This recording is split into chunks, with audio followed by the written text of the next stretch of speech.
Tahu sih, kayaknya sih ada yang mau disampaikan, kayak mau ngomong, Ngomong, kayak mau ngomong, tapi lu pun nggak paham. gue nggak ngerti. Itu udah hilang. Itu tuh gue kayak di padang gitu, Pasir atau rumput, Bang? tanah, Tanah aja. tanah, Suasana terang tapi siang gitu. siang, siang. Jadi mau dia datangnya pagi, mau dia datangnya siang, mau datangnya sore, mau datangnya malam, pokoknya semua makhluk. Cuman bentuknya tuh aneh. Bentuknya tuh nggak lazim buat gua ya.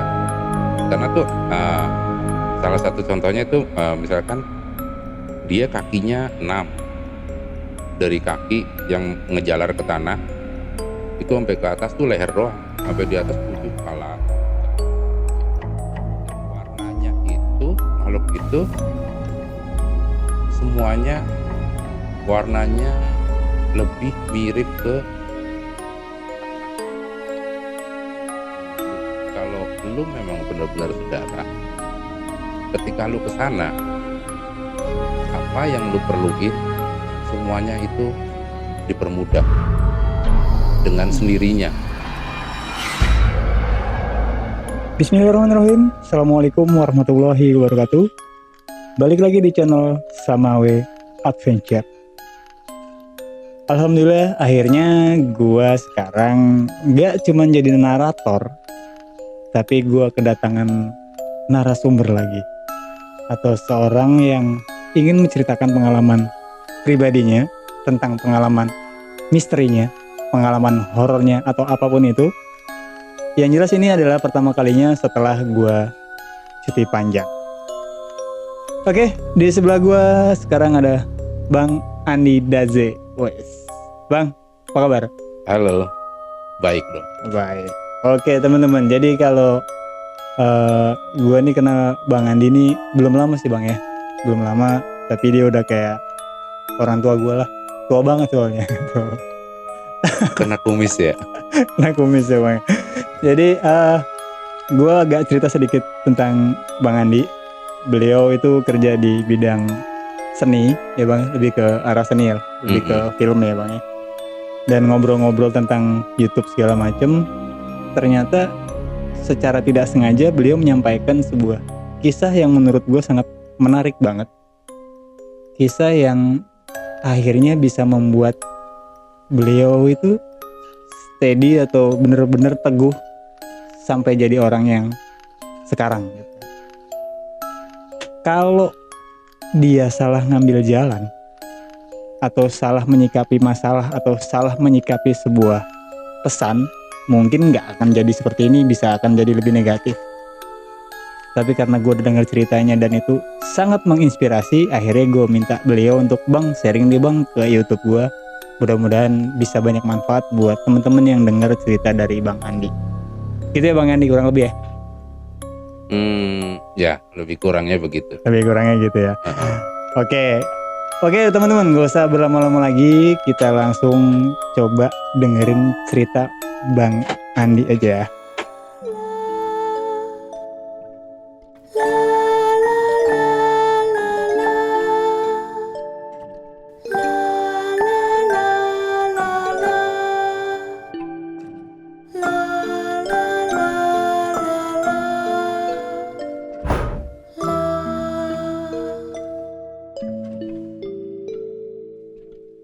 Jadi waktu itu tuh gue diajak sama teman gue, namanya Bima. Diajak main ke rumah temannya Bima. Nah temannya si Bima itu gue lupa namanya. Oke. Nah terus pagi tuh suasananya, jalan sama temennya, ternyata ke rumah si Pak Kiai, cuma gue juga lupa nama kiainya itu siapa. Nah ternyata temennya si Bima itu tuh ke situ mau berobat. Oke, perihal medis atau non medis bang? Non medis kayaknya. Oke. Kalau medis pasti ke dokter. Oke. Nah, pas sudah masuk, assalamualaikum, ketemu Pak Kiai, kumpul di ruang tamu. Temennya Bima ini lagi ceritain keluhannya tuh ke Pak Kiai itu.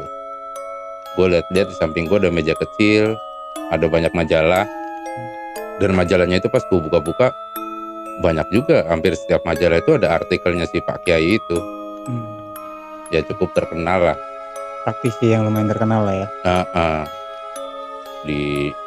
Adalah di satu daerah. Pas mereka lagi ngobrol, emang dasar kelakuan gue ya begitu, belak-belakan aja. Gimana nih bang? Gue kentut. Ya, lanjut. Gue kentut, terus gue bilang, Pak Kiai maaf ya, Pak Kiai cuma ngangguk. Oke. Temen gue udah nggak enak, temen si Bima nggak enak, temennya Bima juga nggak enak. Karena udah tahu kelakuan lo bang ya? Nggak tahu kelakuan gue, cuman tiba-tiba karena gue kentut di depan Pak Kiai. Oke. Terus lanjut ngobrol, gue kentut lagi gue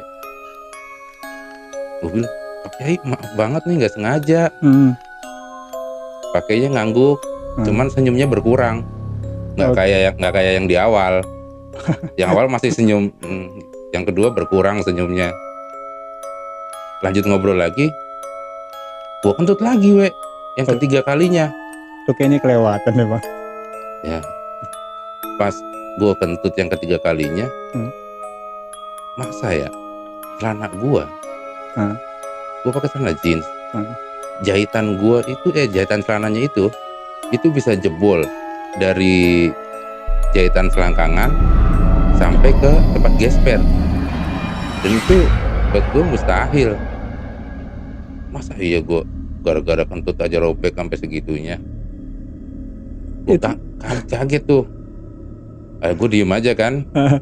Akhirnya si temennya Bima ini yang ke situ tujuannya mau berobat, ke dalam lah, nggak tahu ke dalam kemana, diajak sama Pak Kiai. Oke. Nah pas udah ke dalam, baru gue kasih tahu ke teman gue nih Bima.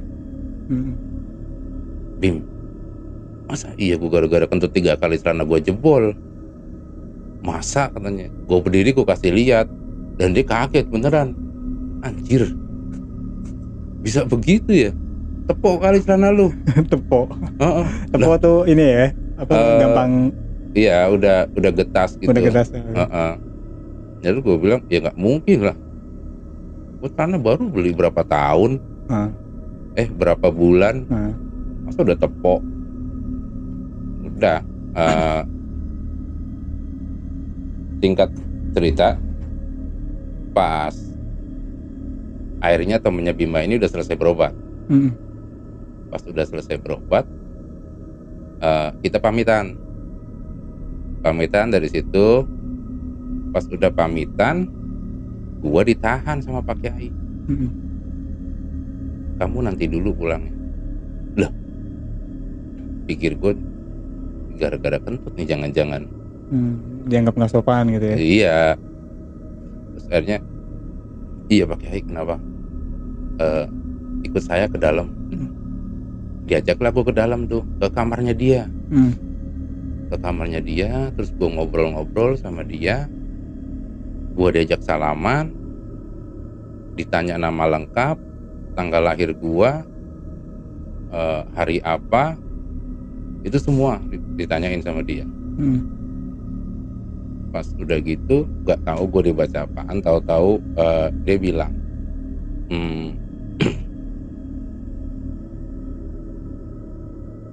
selama ini kamu ngerasain apa? Tanya, apa ya Pak? Gak ngerasa apa-apa, gak mungkin. Loh kenapa? Emang ada apa dengan saya Pak Kiai? Emang kamu gak pernah ada yang aneh datang ke kamu? Gue pikir-pikir tuh Pas gue pikir-pikir, oh iya, gue baru ingat. Ternyata yang dimaksud pakai itu tuh ya hal-hal yang ganjil gitu. Oke. Udah akhirnya gue coba ingat, oh iya ada Pak Kiai. Apa? Saya Pak Kiai setiap hari Jumat, kalau dari teman-teman yang lihat atau orang lain yang lihat, dibilangnya saya ini kesurupan. Tapi saya sendiri nggak ngerasa kesurupan. Jadi yang saya rasain setiap hari Jumat, jamnya itu nggak tentu, Random lah ya jam. mau jam berapa aja, dan kondisinya itu mau gua lagi kerja, mau lagi apa, datang. Apa nih bang yang datang bang? Nah gue juga nggak tahu, tapi kalau dia mau datang itu gue tuh kayak berasa kayak ada geter-geter gitu di badan gue. Ada kayak sesuatu yang udah pengen deket sama lu, ada energi yang gede lah ya. Gitu pas dia udah datang, terus nanti nih gue diem, misalkan gue lagi kerja nih, ya udah alat kerja yang gue pegang tuh gue taruh, gue duduk diem, terus nanti pelan-pelan nih, kayak contohnya sekarang nih, lu itu hilang depan gue, di mata gue, di pandangan gue itu lu hilang, nggak ada. Oke. Terus meja apa yang lain itu hilang. Semua benda berarti? Semua, nanti sampai ke bangunan. Sampai ke bangunan itu hilang semua. Oke. Nah itu, nanti kalau udah hilang, itu tuh gue kayak di padang gitu. Pasir atau rumput bang? Tanah ya? Tanah. Suasana terang tapi siang gitu? Siang. Oke. Siang. Jadi mau dia datangnya pagi, mau dia datangnya siang, mau datangnya sore, mau datangnya malam, pokoknya semuanya suasana siang. Nanti kalau udah kosong, udah nggak ada apa-apa nih, tinggal gue sendirian di situ. Nah nanti dia pada muncul. Dia itu apa maksudnya bang? Nah dia itu makhluk, cuman bentuknya tuh aneh. Bentuknya tuh nggak lazim buat gue ya. Karena tuh salah satu contohnya tuh misalkan dia kakinya 6, dari kaki yang ngejalar ke tanah itu sampai ke atas tuh leher doang, sampai di atas ujung kepala, nggak ada tangan, nggak ada badan. Bentuknya rata-rata kayak gitu atau semua kayak gitu atau beberapa kayak gitu atau gimana bang? Beda-beda. Dan banyak? Banyak. Mungkin kalau dihitung mungkin ribuan kali. Dan semuanya tuh nongol dari tanah. Jadi tanah itu retak, terus dia nongol kayak apa ya, kayak laron kali. Banyak. Begitu dia tanah retak terus makhluk-makhluk itu nongol, mereka tuh emang datang menghampiri lo atau melakukan aktivitas atau jalan ke arah yang berbeda atau gimana bang? Semuanya itu mereka yang dari depan gua, yang dari belakang gua, yang dari samping kiri, samping kanan, itu semuanya mendekat ke gua. Sampai benar-benar dekat, ya jaraknya sekitar 2 jengkal lah. Sampai 2 jengkal? Iya. Sama badan lu itu? 2 jengkal sama muka gua. Iya. Deket banget. Gue nggak tahu sih, kayaknya sih ada yang mau disampaikan, kayak mau ngomong. Tapi lu pun nggak paham. Gue nggak ngerti. Dan warnanya itu, makhluk itu semuanya warnanya lebih mirip ke tanah. Warna-warna coklat kayak gitu? Iya, ya warna-warna tanah. Iya, hitam ke coklat gitu. Cuman kalau misalkan tanah itu sedikit lembab, dia itu warnanya tanah yang lebih kering. Oh, oke. Lebih Gitu. Bang, seinget lu nih, sorry, kelewat gua. Ini kejadian tahun berapa sih lu mulai kejadian itu? Gue juga lupa, Waktu lu masih bujang? Iya. Masih bujang lah ya, masih. Nah, sosok yang lu inget banget, taruhlah yang lu bilang tadi ribuan, ada nggak sih yang ikonik atau lo yang bener-bener nggak lupa sampai sekarang bentuknya kayak apa? Karena mungkin dia yang lucu kah, serem kah, atau apakah? Ya salah satunya itu yang tadi gue sebutin. Yang kakinya 6, cuman leher terus kepala. Iya, nggak ada tangan, nggak ada apa. Dan bentuknya itu macam-macam, aneh lah pokoknya. Dibilang binatang ya bukan. Berarti tidak perwujudannya tidak ke binatang, tidak ke manusia gitu, tidak? Enggak. Buat gue aneh karena gue nggak pernah ngeliat makhluk kayak begitu. Oke. Alien yang di film-film juga nggak ada gitu. Nggak ada, masih cakepan alien yang di film. Pokoknya ini adalah semua bentuk yang nggak pernah lo lihat sebelumnya gitu. Nggak pernah. Nah itu tuh kalau misalkan udah deket sama muka gua, terus gua ngomong mau apa, mereka diam kayak mereka kayak mau ngomong sesuatu, cuma nggak tahu. Gue nggak tahu ya apa mereka susah ngomong, nggak bisa ngomong, atau mungkin jangan-jangan ngomong tapi guanya yang nggak paham. Jadi setiap kali gue tanya begitu, mau apa, nanti lama kelamaan itu mereka tuh memudar. Di pandangan gue tuh mereka itu memudar. Jadi lama-lama tuh hilang mereka. Hilangnya dengan cara mudar ya? Memudar hilang. Pas mereka hilang, gua sadar di dunia nyata. Dan itu mau dimanapun. Lagi ngapain pun. Nah bang, biasanya kan biasa ada temen di sekitar lo atau ada orang lain lah bang ya. Pada saat lo kayak mungkin tadi dibilang kayak pingsan kah, kesurupan kah, itu waktunya berapa lama kalau di dunia nyata? Sejam kah, 2 jam kah lo kesurupan atau apa gitu?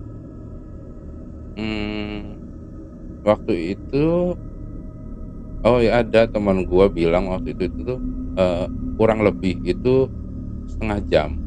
Kurang lebih setengah jam. Bang, itu lo bilang tadi setiap Jumat. Itu bener-bener rutin setiap Jumat, nggak pernah alfa tuh? Rutin setiap hari Jumat. Nah, lo itu selalu dalam kondisi lo kerja, entah lagi di rumah, entah lagi ngapain gitu kan? Enggak tentu, pokoknya hari Jumat. Nggak pandang bulu lo lagi ngapain segala macem? Iya, kalau gue lagi kerja ya dia datang. Gue lagi nggak kerja ya tetap aja datang gitu. Cuman kayak ada ini ya, apa ya, kayak openingnya lah ya. Ada sesuatu tanda gitu kalau misalkan dia mau pada muncul segala macam, sampai lo akhirnya sadar kan pada saat kerja kayaknya ada yang aneh nih mau datang. Akhirnya segala sesuatu yang penting lo taruh dulu semuanya. Dan teman-teman gue juga akhirnya karena gue sering begitu, akhirnya temen gue jadi pada paham. Kalau hari Jumat itu mereka lebih ke ngejagain gue. Jangan, maksudnya kalaupun gue mau ngapa-ngapain ya kerja ya bukan kerjaan yang berat. Oke. Takutnya dia datang. Setiap Jumat pokoknya ya. Setiap Jumat. Tapi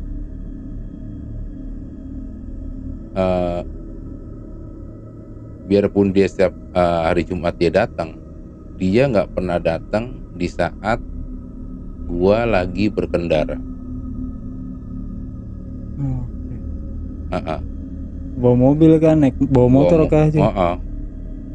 Pokoknya setiap kali gua berkendara, gua nggak pernah lepas dari gue bawa kendaraan, biarpun baru nyampe nih, gue duduk bisa langsung datang. Tahu juga dia. Enggak, maksudnya sepertinya itu dia hadir tidak untuk menyelakakan lu sebetulnya kayaknya ya. Ya nggak tahu ya. Kalau ngelihat dari sisi itu lah ya. Iya Kalau kan, dari sisi pilah memilahnya aja gitu. ya nggak tahu gue juga. Lanjut, Gue Bang. juga nggak tahu kan gue juga nanya lu mau apa, Nggak jawab, nggak ya? ada jawaban. Oke. Oh itu gue ceritain ke Pak Kiai itu.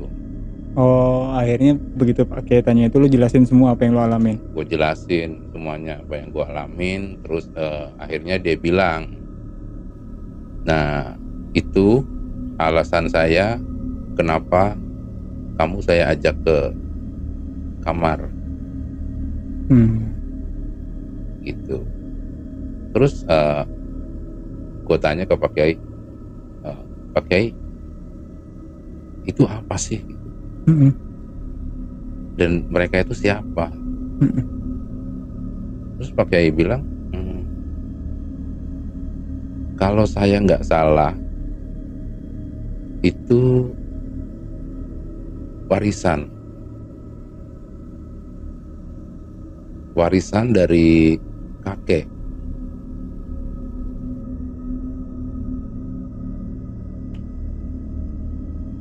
Pak Kiai pandangannya seperti itu ya. Warisan dari kakek.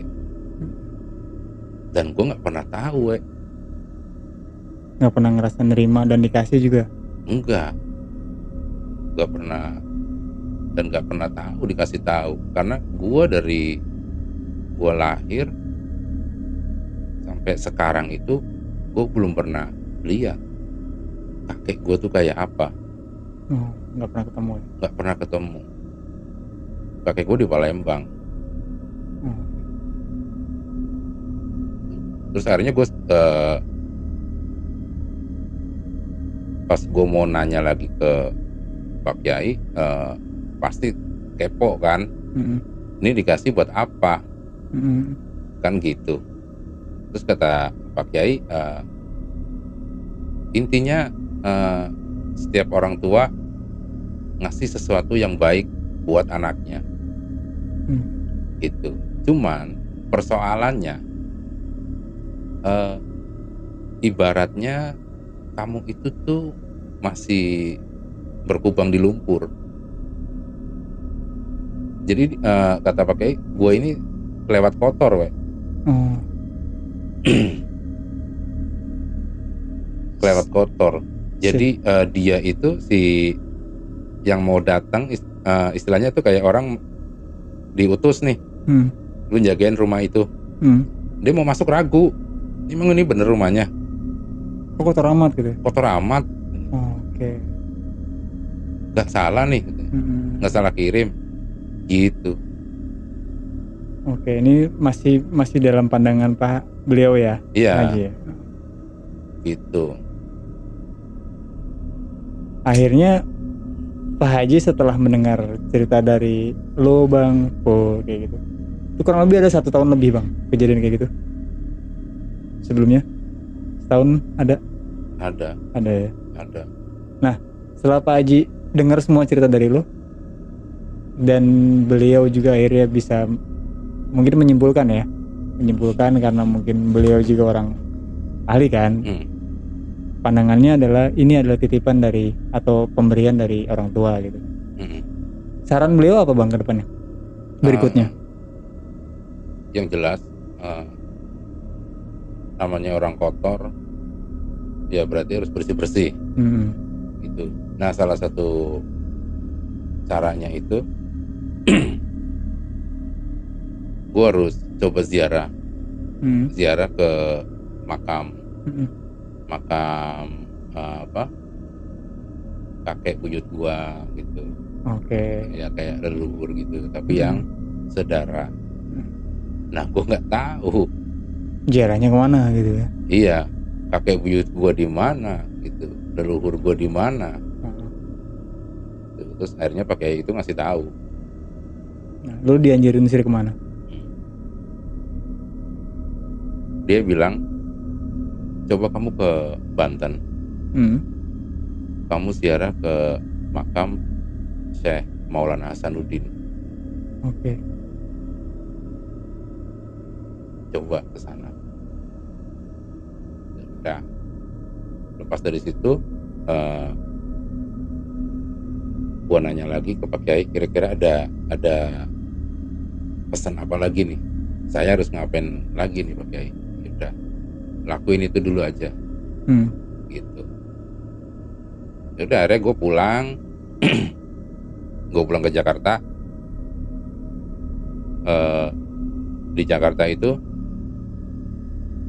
gue ketemu sama teman gue yang lain, bukan si Bima, bukan. Nah terus gue coba cerita sama dia. Pas dia cerita, dia ngedengerin gue aja. Nah ternyata orang tuanya si temen gue ini, dia juga sama. Maksudnya keturunannya. Dia bilang bokap gue juga saudara sama Syekh Maulana Hasanuddin. Nah terus gimana? Gini, Di, kalau lu memang benar-benar saudara, ketika lu kesana, apa yang lu perluin semuanya itu dipermudah dengan sendirinya. Gitu. Walaupun lu bingung harus kemana, harus ketemu siapa gitu. Dan gue tuh misalkan gue mau ke makam itu, makamnya yang mana, gue juga nggak tahu. Harus kemana dulu, nanyanya ke siapa gitu ya, nggak tahu lah ya. Nah, dari obrolan temen lu itu, dan temen lu bilang bahwa kalau emang lu keturunannya semuanya akan dipermudah. Dari situ lu akhirnya mutusin untuk ziarah atau enggak? Iya, gue penasaran akhirnya. Oke. Gue penasaran. Tapi sebelum ke sana, karena kondisinya kan waktu itu gue itu kerja ya gak punya tabungan. Ya kerja habis duitnya gue buat mabok. Oh masih, ya itulah yang masih dibilang makanya Pak Kiai bilang lu masih kotor banget itu ya. Iya mungkin itu. Ya gue masih mabok, pokoknya tiap hari gue kerja tuh buat mabok. Kerja untuk mabok pokoknya. Kerja buat mabok. Ya akhirnya sebelum gue kesana tuh, akhirnya gue coba ngumpulin kan, karena gue ada niat kesana, gue coba ngumpulin duit buat kesana. Di proses gue ngumpulin duit, gue itu tidur, mimpinya tuh kayak yang buat gue itu aneh gitu. Gue biasanya kalau tidur mimpi, bangun tidur gue lupa. Gue lupa mimpi apaan. Ya bunga tidur lah ya. Mungkin. Tapi kok ini gue tidur ngimpi dan ingat. Bangun tidur gue tuh masih ingat gue ngimpi apaan aja. Kayak pesan gitu bang ya. Mungkin bisa jadi. Nah kalau mimpi bunga tidur yang tadi kok habis mimpi lupa gitu kan. Kalau semacam mimpi yang kita selalu ingat kan biasanya mengandung pesan lah ya bang. Mimpi jenis apa sih, atau mimpi kayak apa yang lu terima setiap tidur lu saat itu?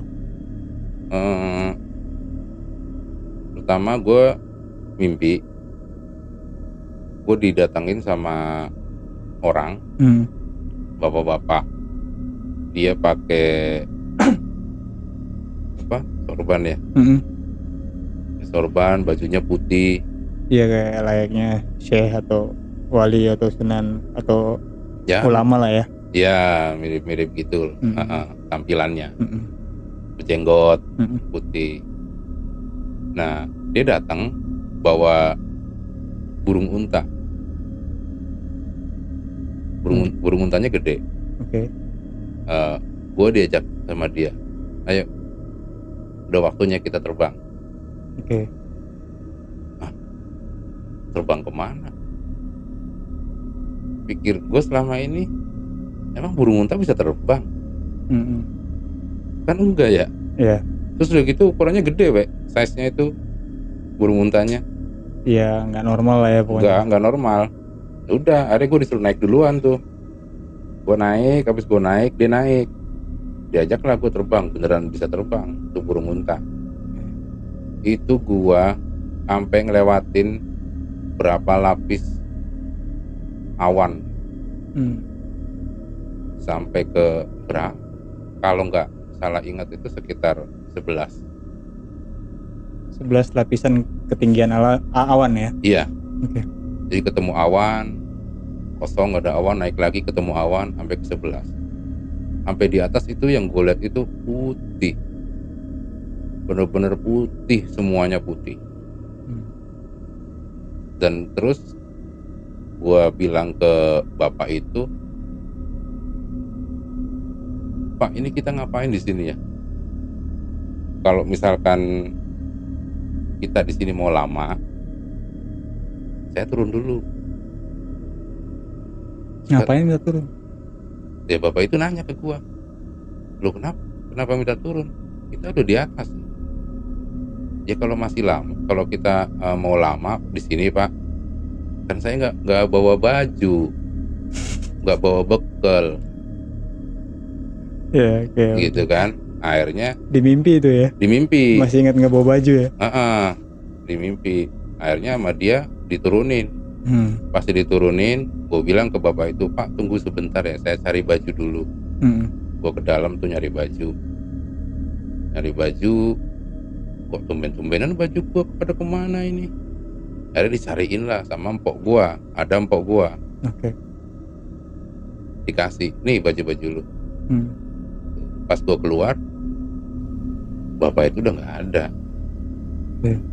Apa karena nggak tahu, apa gue kelamaan, apa ya nggak tahu lah. Oke. Tapi ini masih dalam mimpi lah ya. Yaudah pas gue selesai itu, gue besoknya udah bangun sadar, gue masih kepikiran aja emang mimpi itu. Detailnya lu inget bang? Apanya? Detail dari mimpi itu inget banget. Contohnya apa? Maksudnya tuh bener-bener tidak ada yang terlupakan satu adegan atau satu kejadian dalam mimpi itu. Lu inget banget persis? Oh nggak ada. Ingat semuanya? Ingat gue. Terus gue juga sempat iseng tuh. Dulu di dekat tempat gue ada ustadz juga. Deket rumah? Ada ustadz, terus gue coba ceritain ke dia. Terus kata dia, "Lah kamu kenapa minta turun? Harusnya jangan." Tak usah begitu. Terus gue bilang, "Iya kan, tadi saya bilang, Ustaz, saya nggak punya baju." Nah itu, yang ngomong nggak punya baju itu bukan kamu. Nah, terus siapa? Yang ngomong itu hati kecil kamu. Karena hati kecil kamu tuh merasa, ya nggak ada. Ibadah apa sih yang udah kamu perbuat? Jadi ibadah-ibadah itu yang dibilang itu bekal. Dicontohkan itu sebagai baju. Paham. Jadi dengan sendirinya itu terucap ya bang ya? Iya. Mungkin pada saat ini opini ya bang ya? Opini gue. Mungkin pada saat punya bekal ibadah yang banyak, amal ibadah segala macam, kayaknya di dalam mimpi itu tidak akan pernah ada permintaan untuk turun ngambil baju, mungkin gitu kali ya? Mungkin bisa jadi begitu. Oke. Terus akhirnya lumayan nyesel juga bang? Ya gue agak kaget juga setelah Pak Ustadz bilang. Pak Ustadz bilang, itu bukan kamu yang ngomong. Itu hati kecil kamu yang ngomong, karena dia yang lebih paham gitu. Nah ya gimana, mau nyesel ya nggak bisa, yang orang itu dimimpi kan. Dan mimpi itu cuma sekali bang? Atau ada mimpi sejenis lainnya? Ada lagi. Ada lagi mimpi lainnya? Jadi ada mimpi lagi, cuma waktunya ada mungkin sekitar 1 minggu kali. Jedanya ya? Jedanya. Gue lagi tidur, dibangunin di mimpi gue. Di mimpi gue tuh gue tidur, dibangunin. Pas gue bangun, melek, kaget gue. Ya kaget banget pokoknya. Gue tuh bangun, anjir siapa nih? Nah, lu lihat apa emang? Yang bangunin itu gue.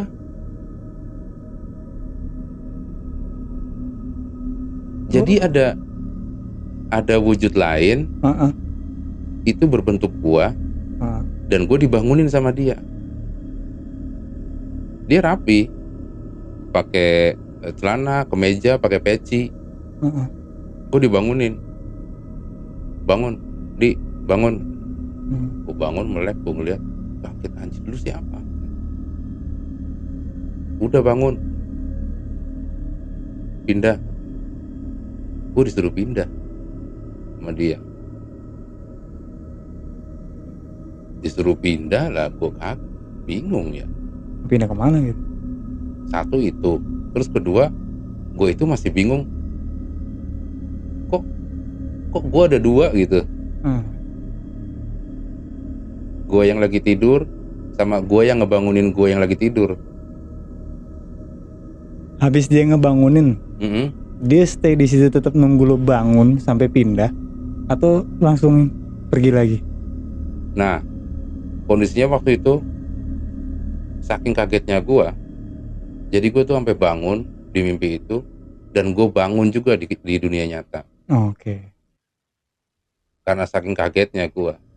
Jadi, tapi shock itu sampai sekarang lo inget juga, lo pernah mimpi? Ingat. Dan gue tuh bangun masih mungkin sekitar jam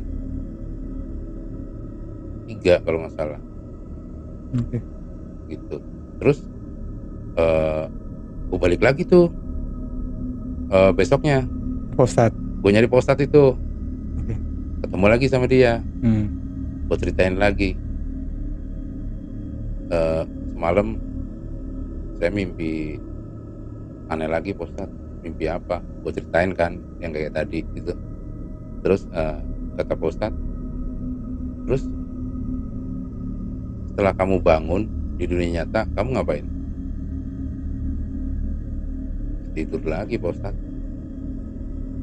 Kamu gak kepikiran ya? Sholat gitu ya? Iya, ke belakang ambil air wudhu.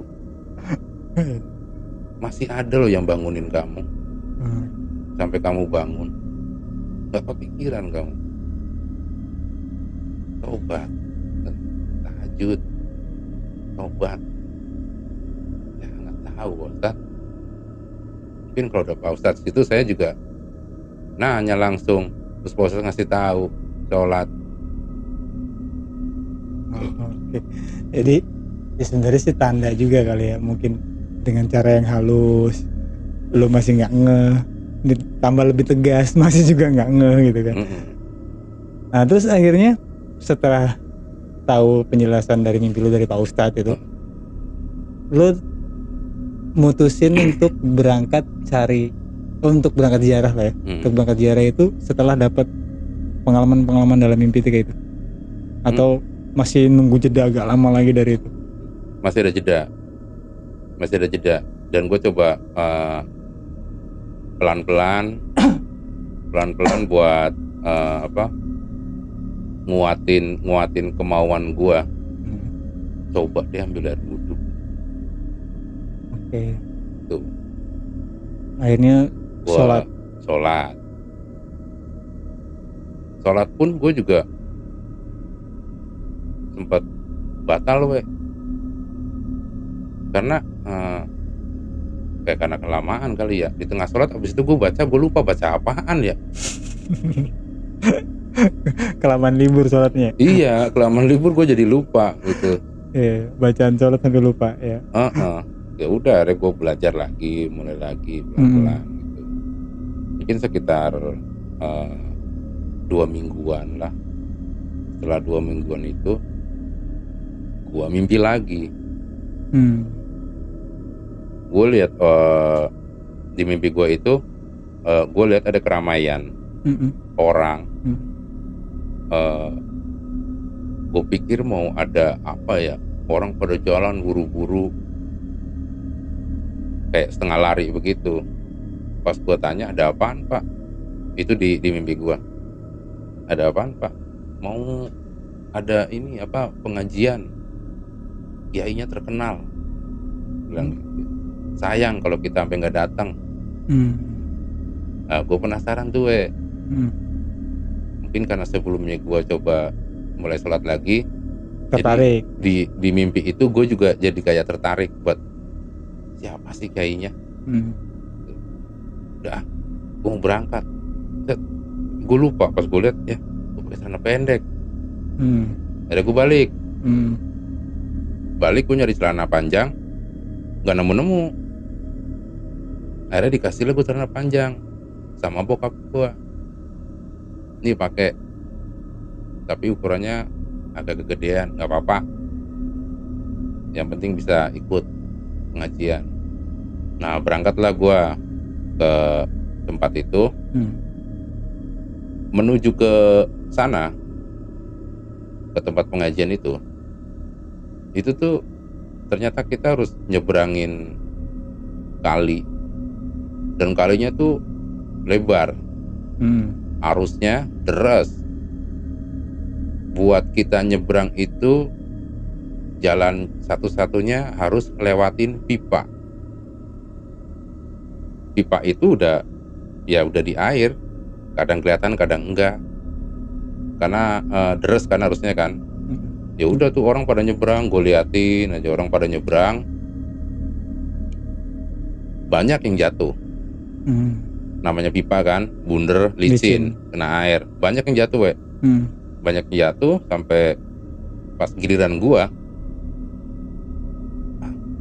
bisa apa enggak ya nih gue ya. Gue juga ragu kan. Yang lain juga banyak yang jatuh. Coba dah, Bismillahirrahmanirrahim. Gue nyebrang tuh lewat pipa itu. Alhamdulillah gue sampai di seberang kali. Pas gue sampai di seberang kali, gue jalan lagi. Ternyata tempat pengajian itu di rumahnya Pak Kiai. Nah pas gue masuk, bentar, Pak Kiai itu Pak Kiai di kampung lu atau Pak Kiai yang pertama lu ceritain? enggak, beda lagi. Beda tokoh ya? Beda tokoh, dan gue pun nggak kenal.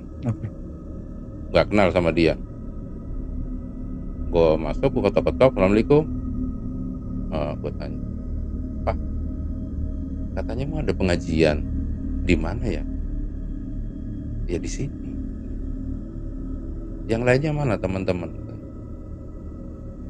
Pada kecebur kali. Innalillahi. Ya udah sini masuk. Gue masuk tuh, Pak. Pas gue masuk, di dalam ruangannya dia itu banyak ini, rak-rak tanaman, dan tanamannya itu tuh gue nggak begitu suka sama tanaman sih, ya biasa aja maksudnya. Tapi gue ngelihatnya tuh indah gitu. Setiap tanaman itu di pot, dan setiap tanaman yang di pot itu semuanya tuh ada bunganya. Nah gue disuruh milih sama dia, kamu pilih yang mana.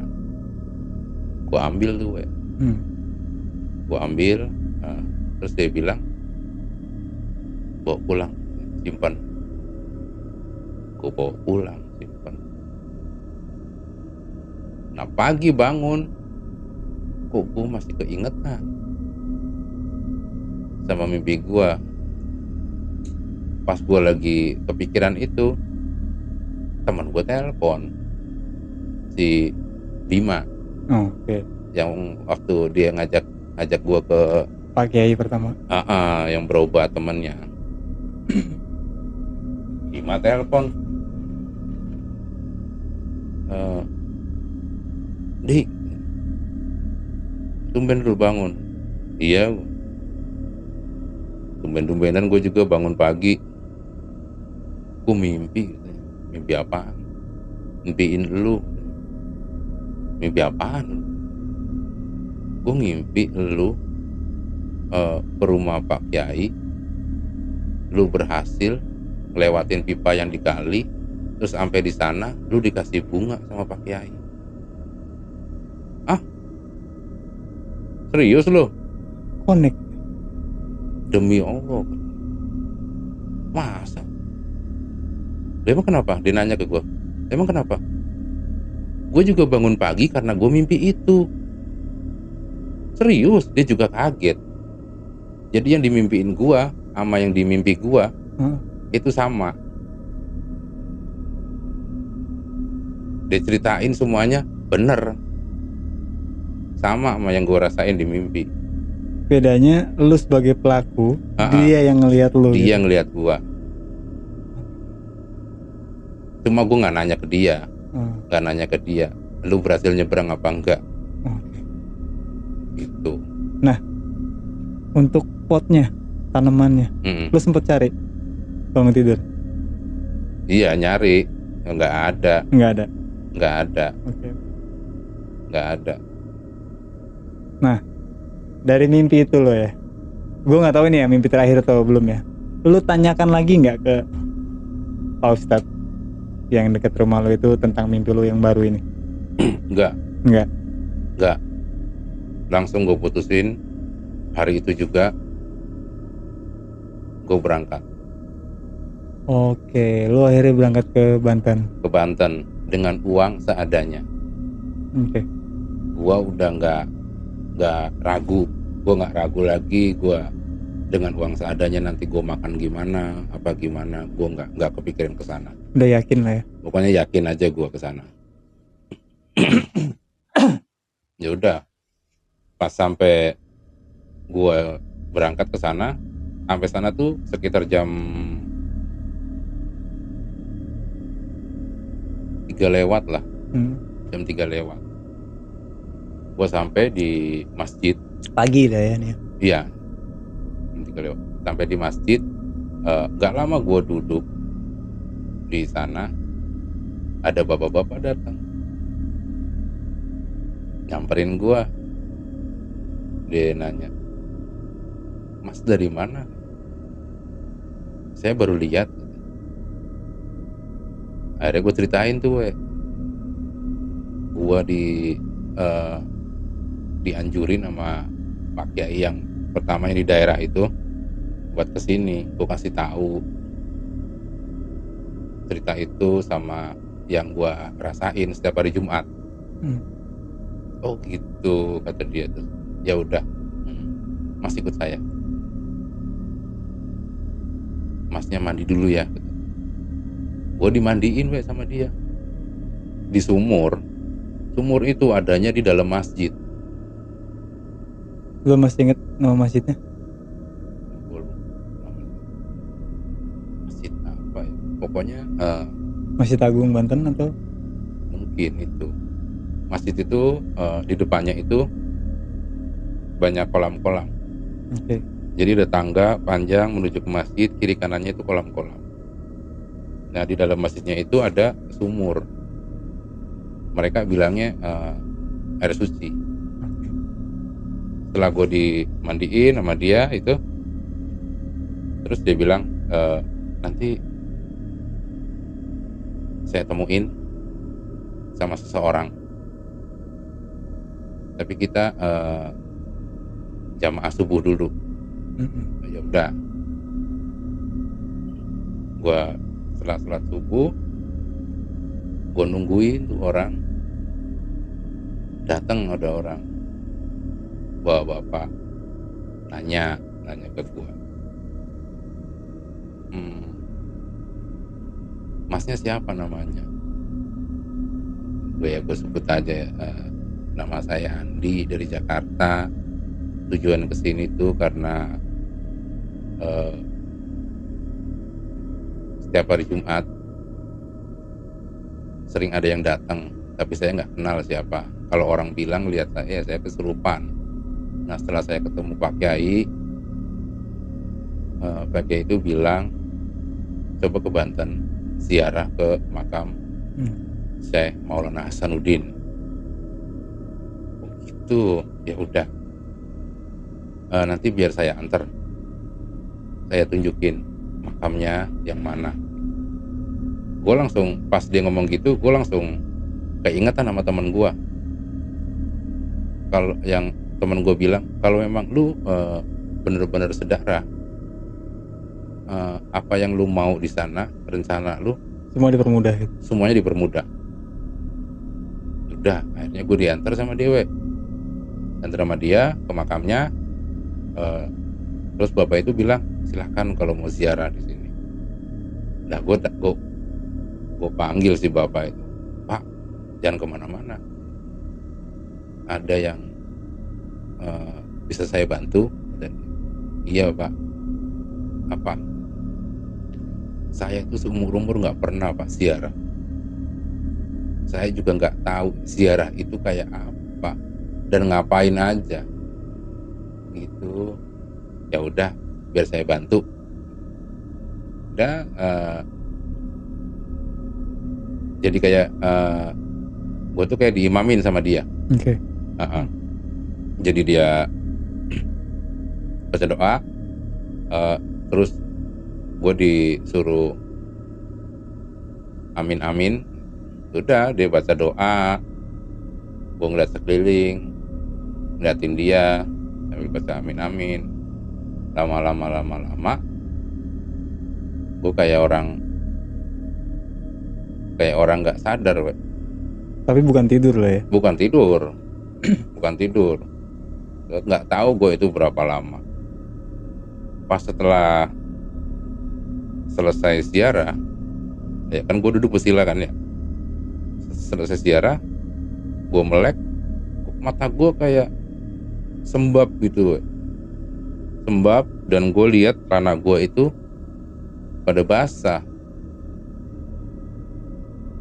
Ternyata selama gue merem itu, yang kayak orang tidur itu, ternyata gue nangis, we. Nangis. Tanpa lo sadari lo nangis. Iya. Jadi kenapa gue nangis? Di saat gue merem itu, tahu nggak lo? Gue itu kayak ditunjukin sama bioskop, kayak ditayangin ulang. Ini kelakuan bangsat gue tuh. Oh. Itu ditayangin ulang semuanya, we. Apa yang pernah lo lakuin? Apa yang pernah gue lakuin? Semua kesalahan, semua kejahatan itu nongol semua di situ. Sampai tahu-tahu itu gue bisa nangis di situ. Artinya flashback pada saat menjadi makmum ziarah atau makmum doa lo ya. Lo sempat flashback ke semua kejadian-kejadian lama lo yang membuat lo terbilang ya lo kotor lah gitu ya, atau kita kotor lah gitu. Kayak gitu. Terus akhirnya si bapak itu berpandangan apa ngelihat lo kayak gitu? Setelah dia ngeliat gue juga bingung, terus dia nanya, kenapa mas? Kok nangis? Gak tahu pak. Tadi pas saya bilang amin, saya kayak berasa kayak mau tidur, merem. Tapi di saat itu saya itu kayak ditayangin ulang pak. Bahkan yang saya gak inget, saya jadi inget. Karena dikasih nonton bioskop, itu kelakuan bangsat saya itu gimana, itu ditayangin ulang semuanya. Mungkin nangis karena ada timbul penyesalan kali. Gitu. Udah akhirnya dia bilang, kamu harus ketemu sama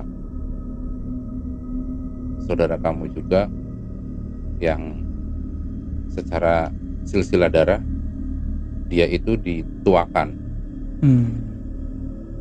Secara keturunan ya. Secara keturunan. Dituakan secara keturunan bukan berarti secara usia ya berarti ya. Gambaran gua gitu. Oke, berarti lu setelah selesai ziarah dari makam lu langsung lanjut menuju ke keluarga lu yang lain nih. Iya, diantar sama dia. Oh, diantar lagi. Diantar. Oke. Gue juga sempat kepikiran, gue sono naik apa?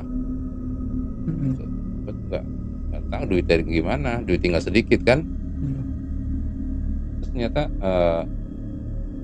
dia bawa motor dan gue diantarin sama dia, dibonceng. Itu dari makam itu sampai ke sana perjalanan itu sekitar setengah jam. Lumayan jauh lah ya. Lumayan jauh. Jadi sepanjang jalan tuh yang ada di pikiran gue tuh yang dituakan. Orangnya udah tua, jenggotnya panjang. Gambaran gue begitu kan. Pas gue nyampe sana,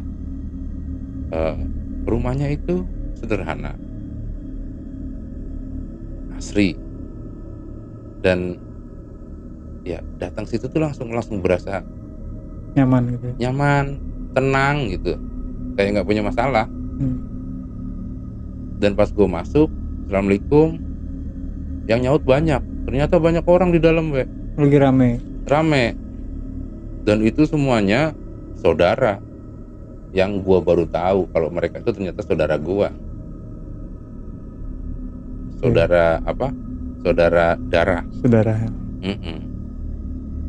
Ya udah, akhirnya gue salaman, gue ngenalin diri, terus sampai gue ketemu sama sesepuh yang dituakan itu. Orangnya masih muda ternyata. Ya. Orangnya masih muda. Tidak sesuai dengan pikiran lo ya? Nggak sesuai. Ya udah, akhirnya gue coba curhat lah, curhat tentang apa yang selama ini gue rasain sama dia. Jawaban dia sama, omongannya itu sama kayak Pak Kiai yang di daerah yang nyuruh gue datang ke Banten. Kiai pertama kali ya? Ini warisan dari kakek. Biarpun kakekmu sudah nggak ada, kami semua kenal baik dengan kakekmu.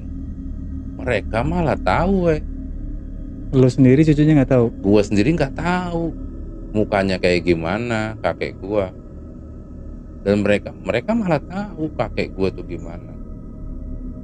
Tapi sorry gue potong sebelum jauh ya. Sebenarnya lo udah tahu, mungkin dari bokap atau dari nyokap, bahwa lo ada keturunan dari Banten? Gue taunya nyokap. Oh, nyokap Banten.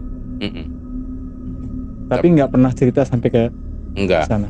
Nggak pernah tahu gue. Oke, lanjut Bang. Ya udah, terus akhirnya ada sedikit cerita dia juga tentang kakek gue. Ya di waktu itu sih gue ngerasa bersyukur ya, karena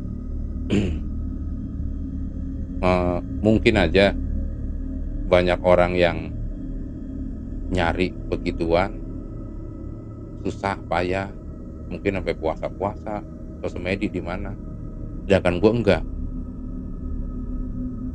Itu untuk dapat kayak gitu-gitu. Untuk dapat kayak begitu, gue dikasih. Dan si sesepuh bilang itu warisan dari kakek. Sekalipun tak sedara, saya nggak bisa ambil atau ikut memanfaatkan dari warisan itu. Jadi gampangnya tuh logikanya. Jadi kayak kalau si sesepuh itu bilang kayak gini, kakek kamu ngasih handphone buat kamu, tapi dipasangin paspor. Orang lain nggak ada yang tahu pasportnya apa kecuali kamu. Oke. Gitu. Jadi siapapun dia nggak bisa ikut apa memanfaatkan lah ya, memanfaatkan, kayak gitu. menggunakan atau apa itu nggak bisa, karena itu di kayak di paspor gitu, dan itu cuma gua yang tahu gitu. Tapi gue sendiri nggak tahu paspornya apa, terus gue harus ngapain. Oke. Nah akhirnya dari obrolan itu sama sesepuh dan beberapa keluarga lah ya, kita sebut aja keluarga ya bang. Sesepuh dan keluarga abang itu akhirnya apa yang abang putusin? Apakah ngebuang itu jauh-jauh, ataukah jadinya apa ya, dibeli itu apa namanya, disyariatin agar abang bisa tahu secara fungsinya ini untuk apa sih, atau kegunaannya apa, atau dijelasin mungkin sama sesepuh ini tujuannya untuk ini kayak gitu. Ada nggak bang penjelasan gitu? Ada, dikasih tahu, dijelasin sama sesepuh itu, tapi kayaknya gue nggak mau nanti kalau misalkan gue ngomong itu jadi satu hal yang takabur. Oke, skip Ya, skip apa-apa soalnya ya. Karena opini orang kan apa namanya, liar bang ya. Iya, Opini itu liar dan kepercayaan kita tidak bisa disamakan rata. betul. Jadi apa yang kita yakini juga seolah-olah orang lain harus juga ikut yakin. Nggak juga sih sebenarnya, kan balik lagi nafsi deh masing-masing gitu. Betul. Masing-masing. Jadi nggak apa-apa, skip aja yang kira-kira. Dan si sesepuh itu nanya ke gua, terus maunya Mas Andi apa? Ya, mau diapain? Ya kalau saya sih, namanya saya dikasih warisan, ya saya terima kasih banyak, terutama buat kakek, biarpun selama ini saya nggak pernah ketemu kakek gitu. Tapi yang agak sedikit mengganggu, bisa nggak sih kalau setiap hari Jumat itu nggak usah datang? Oh maksudnya nggak usah kesurupan? Iya, nggak usah kesurupan. Iya, karena mengganggu banget itu ya. Takutnya nih, Bang, gue manggilnya Bang, karena gue ngerasa umurnya tuh nggak jauh beda. Karena Bang, saya nggak mau gitu, tahu-tahu saya lagi bawa motor atau bawa mobil, tiba-tiba dia datang, apa nggak berabe, bisa kecelakaan saya. Walaupun itu nggak pernah terjadi ya. Dan dia ngasih tahu, dia datang kalau kamu siap. Oh. Gitu. Dalam artian siap itu, dia nggak akan bikin kamu bahaya. Ya artinya opini gue yang pertama bang, kayak ini sesuatu yang baik muncul juga tidak akan merugikan lu secara langsung, artinya tidak akan merugikan lah. Jadi tahu nih bakal akan bahaya kalau datang pada saat lu berkendara atau apa ya. Oke, lanjut bang. Jadi kayak misalkan kalau kamu lagi bawa kendaraan, gak bakalan dia datang. Kalau kamu udah lepas dari kendaraan dan dilihatnya kamu aman, baru dia datang.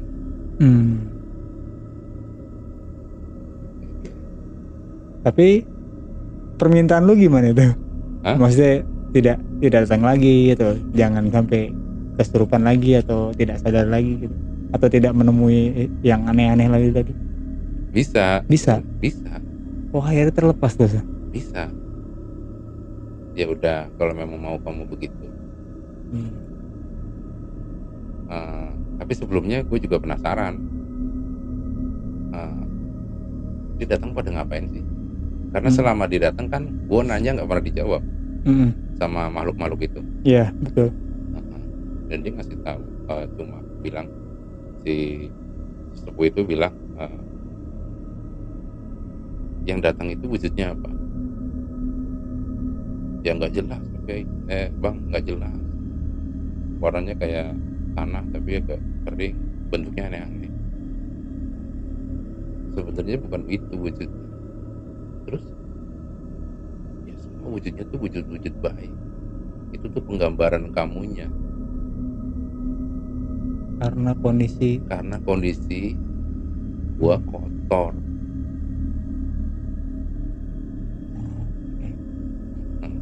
Teman-teman nggak tahu ini ya, mungkin kita ada yang satu pemikiran, ada yang enggak ya. Sorry bang ya potong ya. Jadi apa yang kita lihat kadang-kadang itu bisa sesuai dengan apa yang kita imajinasikan atau apa yang ada dalam hati kita, dan apa yang terjadi di perilaku kita setiap harinya itu cenderung mendekati, menurut opini gue bang. Karena beberapa kali pernah ngalamin hal kayak gitu, jadi rada setuju tuh bang.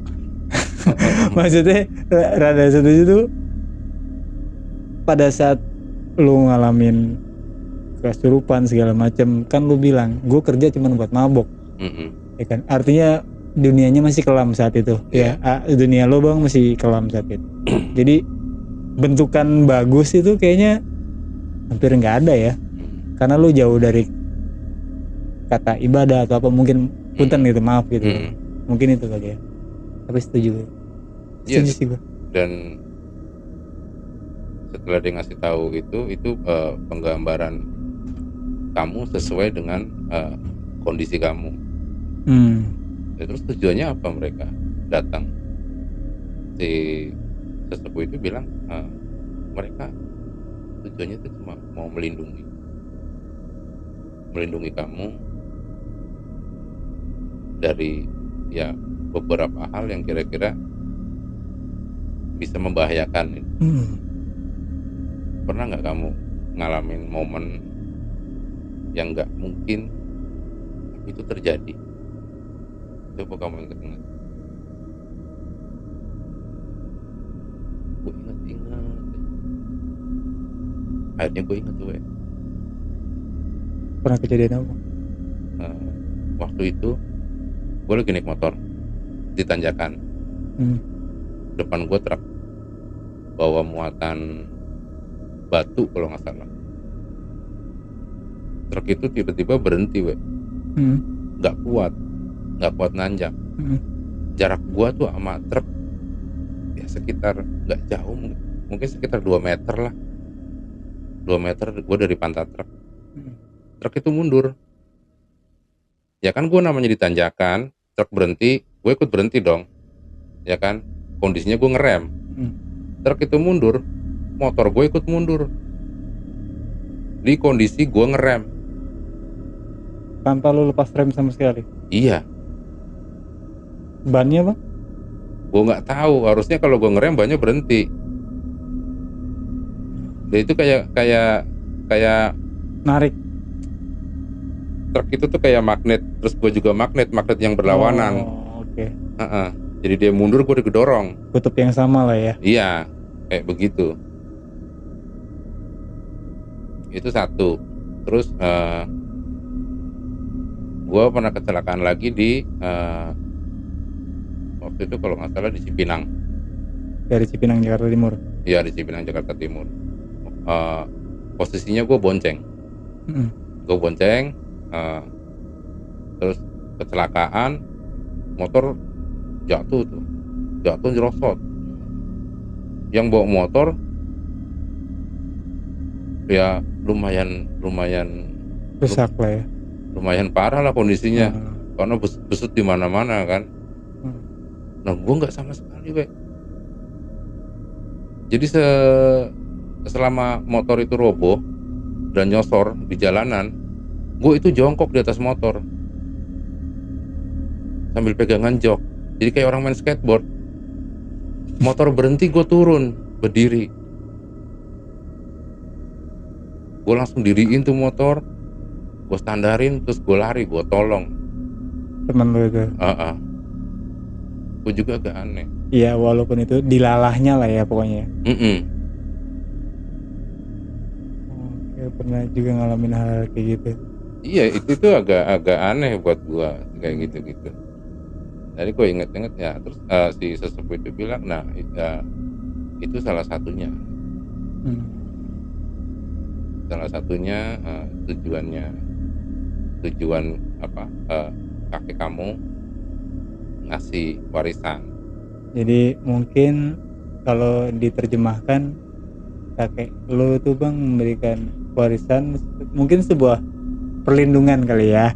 Perlindungannya, oh ini buat cucu gua nih, kalau ada yang jahat atau kenapa-napa nih bisa ada yang Mungkin bantu mungkin ya. Kalau bahasa umum lah ya. iya, Bahasa yang mudah dicerna ya kayak gitu lah ya. diprotek. Diprotek. Cuma kan kita nggak pernah tahu apa sih sebenarnya tujuan kakek kan gitu ya. Dan akhirnya dilakukan itu bang, apa namanya, syariat sama si sesepuh untuk bisa menghilangkan apa namanya, Yang datang tiap Jumat. Iya, jadi dia minta tolong ke istrinya, minta tolong ambilin air putih secangkir segini nih, sama. Terus gue diajak salaman, apa yang dia baca gue harus ikutin. Setelah selesai baca itu, gue disuruh minum, habisin. Nggak disuruh baca syahadat ulangan bang? Enggak.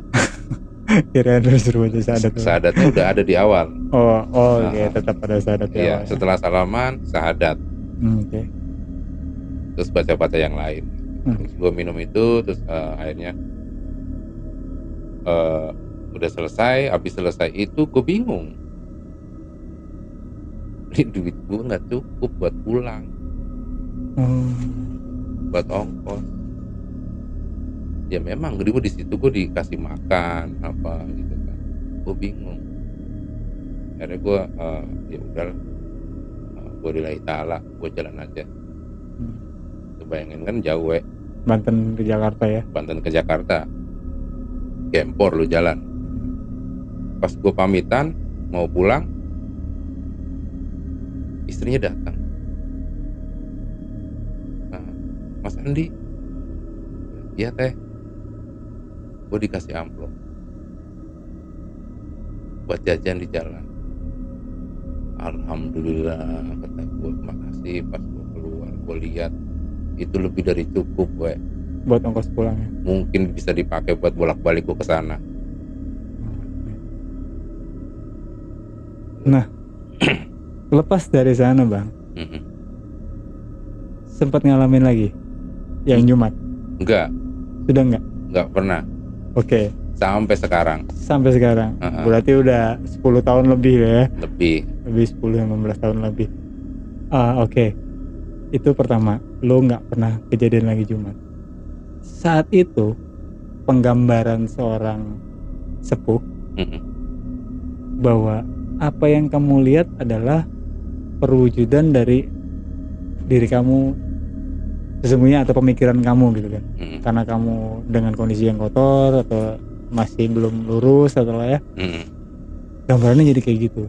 Padahal sih gambarannya baik-baik, gitu kan. Pernah nggak lo lihat gambaran yang mungkin dibilang baik sama sepuh itu? Nggak usah dulu deskripsikan bentuk bang, mas, gue cuma hanya tanya pernah atau tidak. Enggak pernah, karena dia kan datangnya di hari Jumat, dan lo nggak mau. Dan sedangkan gue pulang dari sana kan hari Jumat itu udah nggak pernah datang. Gitu. Jadi nggak apa-apa, warisan itu gue terima, cuma boleh nggak usah ada yang datang gitu di hari Jumat. Mau itu dalam bentuk baik dan dalam bentuk jahat. Iya. Karena kondisinya yang orang lihat adalah gue kesurupan. Gitu. Gue nggak mau ngerepotin yang lain. Oke. Setuju. Oke bang, menarik sih ya. Nah, gue sih agak ngeganjel karena ada kepingan yang hilang dari sebuah cerita ini bang. Ada satu peran penting yang menurut gue harusnya tegas, dan mungkin lo di tengah jalan menuju ke Banten, ataukah lo pulang dari Banten nih, bokap bang. Sedikit banyak bokap pasti tahu, sedikit banyak bokap mungkin ngerti tapi belum terbuka sama lo. Nah, di saat kondisi lo sudah mengetahui tentang hal itu bang, pernah nggak lo tanya ke bokap, ini tentang apa, ini tuh apa, atau ya seperti itulah, pernah lo tanya nggak? Gue pulang dari sana itu, gue langsung yang gue cari itu nyokap gue, karena yang dari Banten itu kan nyokap gua. Gua tanya sama nyokap gua, mah Andi tuh gini gitu. Terus nyokap gua bilang, kamu udah tahu. Oh alah. Nyokap gua ngomong gitu. Berarti nyokap juga tahu ya sebetulnya ya. Oke. Ya udah, karena kamu udah tahu dan kamu nanya mama mau kasih tahu. Dulu sebelum kakek meninggal, kakek ngomong sama mama, nanti anak laki-lakimu yang pertama yang mewarisi apa yang bapak punya, gitu. Nah yang pertama kan anak nyokap gua, empok gua, cewek. Anak laki-laki pertama gua, biarpun gua nomor 2 tapi gua anak laki-laki pertama. Nah nyokap gua ngomong begitu. Jadi kakek ngomong begitu sama mama. Mama sengaja nggak ngomong biar kamu juga nggak terganggu. Tapi karena kamu udah tahu dengan sendirinya, ya mama baru kasih tahu. Gitu. Terus akhirnya nyokap gue bilang lebih jelasnya, kamu tanya sama abah. Kan gue manggil bokap gue abah. Oke. Lebih jelasnya kamu tanya sama abah, karena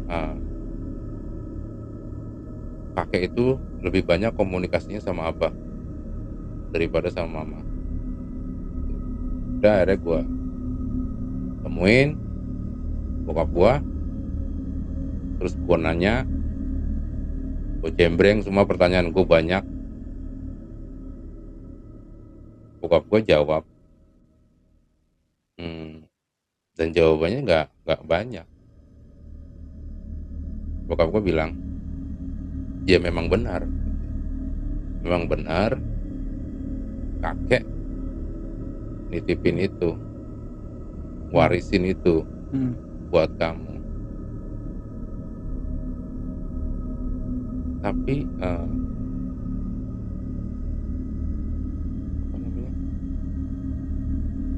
kamu di dunia kamu yang sekarang, bukan abah bilang itu nggak berguna, itu tetap berguna. Tapi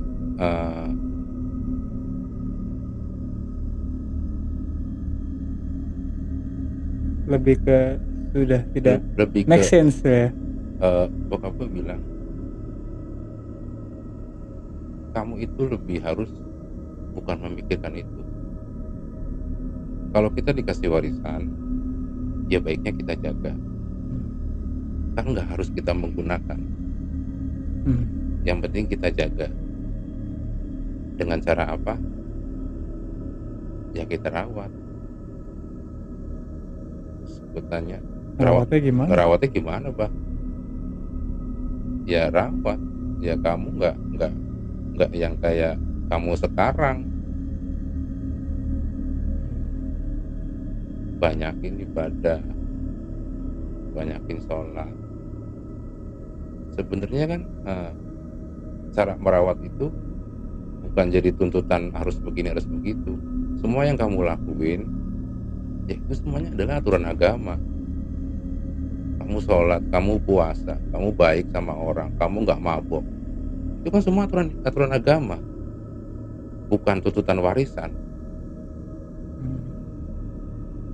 Jadi dengan kamu melakukan semua aturan agama yang udah ditentuin, itu secara nggak langsung kamu udah ikut merawat warisan yang udah kamu terima. Sekarang yang harus kamu lakuin adalah bukan memikirkan warisan itu. Kamu hidup ke depan, kamu nanti bakal ketemu perempuan, nikah, berkeluarga, dan punya anak. Yang harus kamu lakuin adalah kamu menjaga keluarga kamu, menjaga anak istri kamu, dan jangan sampai mereka susah, apalagi kelaparan. Itu yang wajib kamu lakuin, bukan kamu mikirin warisan. Jadi yang gua tangkap adalah poinnya, pemberian itu perlu dihargai. Dengan apa cara menghargai? Ya dengan cara coba merubah diri kita menjadi lebih baik dalam hal apapun itu. Oke, karena mungkin tujuan mereka memberi pun karena telah yakin bahwa kamu bisa jaga lah punya saya gitu kan, mungkin kayak gitu. Mungkin. Dan apa yang harus dituntut, dan dari sisi kewajiban ya kamu harus bertanggung jawab dengan hidup kamu ke depan. Dengan begitu mungkin itu titipan itu atau sesuatu itu akan lebih dekat dengan apa ya, aura yang jauh lebih baik mungkin ya. Ya. Mungkin, tapi apapun itu bentuknya dari warisan itu, jangan jadiin itu jadi sebuah musyrikan, harapan gitu, atau meyakini berlebih. Harapan kamu minta ini, minta itu, minta ini, minta itu. Ya minta ya kamu sholat. Karena jatuhnya musyrik ya. Kamu sholat, kamu berdoa, kamu punya Tuhan, ya berdoa. Itu cara minta yang benar. Ya. Gitu. Oke, jadi semua hal yang lo lakukan atau yang lo alamin berawal dari keanehan, berawal dari ke orang kesurupan setiap Jumat, akhirnya membawa berkah ya bang. Maksudnya berkah tuh lo menjadi orang yang seperti sekarang. Artinya gue nggak bisa menjudge bahwa lo jauh lebih bersih, karena juga gue nggak tahu lo banget di belakang, nggak tahu lo juga sekarang. Cuman kurang lebihnya gue mendengar cerita kisah kelam lo dulu seperti apa, dan gue ngelihat secara langsung lo sekarang, ya sangat jauh berbeda dengan apa yang lo lakukan zaman dulu sesuai dengan cerita lo kan gitu. Dan kalau memang itu benar-benar jadi alasan merubah menjadi lebih baik, ya sangat bersyukur sih bahwa itu karomanya nyampe bang. Ya, insya Allah. Iya, maksudnya karomah tuh nyampe, si ya kakek tuh ya bener lah gitu, maksudnya ngasih tanggung jawab ke lu tuh bener gitu ya, bisa ngejaga. Ya setidaknya sih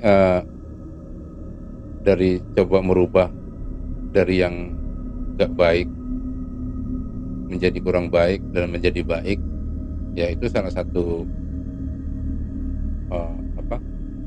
bentuk penghargaan gua sama kakek gua. Lepas itu manfaatnya apapun ya disyukurin gitu ya. Iya ya alhamdulillah. Kan balik lagi apapun itu kalau Tuhan nggak merestui ya nggak akan terjadi. Betul. Kan gitu lagi, kayak kita orang berobat aja, kalau nggak sembuh ya nggak sembuh ya. Iya kan, semua ada perantaranya kan. Gitu. Wih, awalnya serem sih bang, maksudnya ngelihat aneh, apa namanya, makhluk yang ya bukan manusia, bukan pohon, bukan binatang gitu kan. Tapi bukan serem sih yang gue petik dari cerita lo ini bang, tapi suatu bentuk pelajaran hidup yang sangat ini ya. Mungkin kalau teman-teman juga dengar cerita kelam lo yang lain, wah pasti berpikir ini anak bangsat, orang bangsat, bajingan ini orang. Begitu gue pun dengernya gitu pertama kali dengar Bang Andi bercerita. Tapi ya segala sesuatu tidak selalu langsung putih ya bang. Enggak. Bener kan? Enggak. Pasti ada. Namanya juga manusia tempatnya salah ya kan. Dan kita juga selalu sadar bahwa semua kesalahan yang kita lakukan juga pasti atas izin Allah ya. Kalau Allah juga tidak menghendaki kita jadi orang salah juga nggak akan salah gitu kan. Iya. Ya mudah-mudahan buat semua teman-teman yang saat ini masih menjalani hidup yang salah, termasuk gua bang gitu kan, termasuk gua yang mungkin juga jauh dari kata baik, jauh dari kata sempurna. Mudah-mudahan kita bisa sama-sama belajar, sama-sama menguatkan, dan entah itu berkah dari mana, entah itu karomah dari mana, entah itu hidayah dari mana yang bisa kita terima secepatnya, kita sadari secepatnya, dan kita berusaha untuk berbuat lebih baik, terus mungkin lebih konsisten kali bang ya.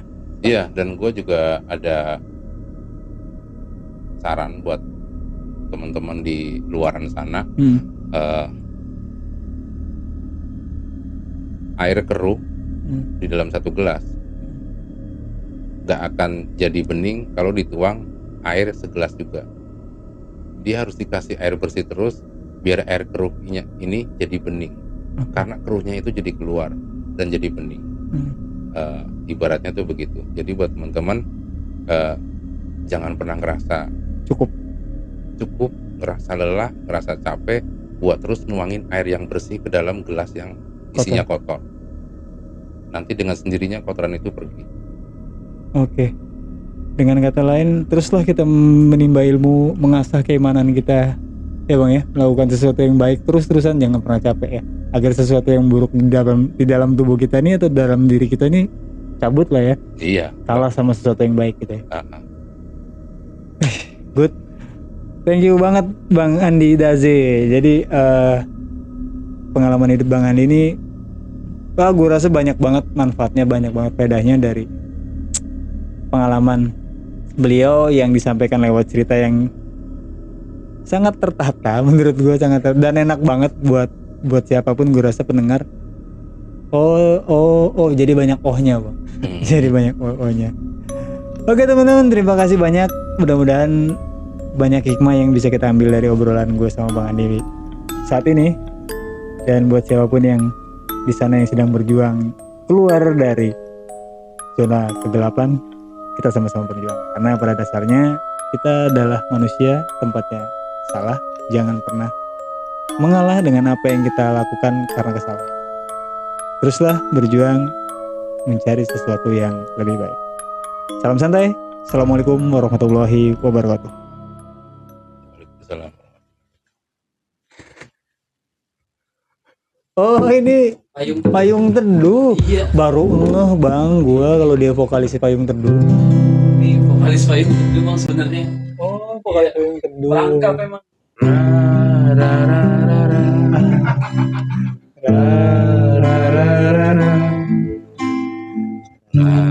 la